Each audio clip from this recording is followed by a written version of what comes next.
Attirer et fidéliser les collaborateurs, améliorer sa marque employeur, et si c'était une question d'émotion.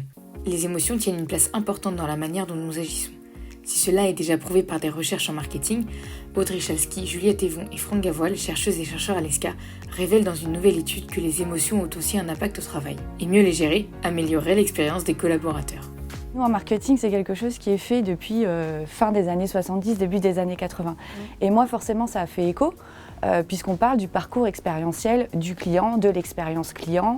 Depuis les années 70, on parle des émotions, et puis on va parler de comment les émotions sont intégrées dans le parcours client. Et si on s'inspirait du marketing pour améliorer l'expérience des collaborateurs en ressources humaines ?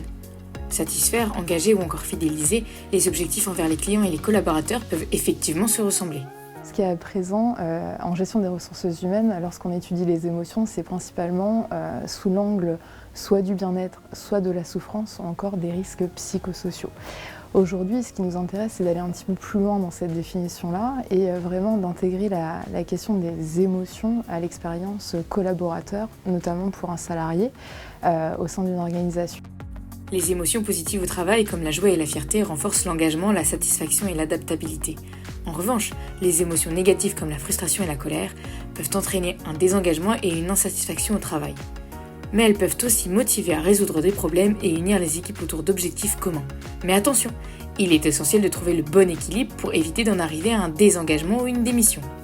On peut avoir des surprises sur l'engagement, sur le dépassement de soi, mais après, évidemment, il faut en avoir conscience de ces belles surprises pour les structures et notamment pour l'engagement des salariés, mais il faut faire attention parce que c'est des éléments qui vont à un moment donné s'essouffler.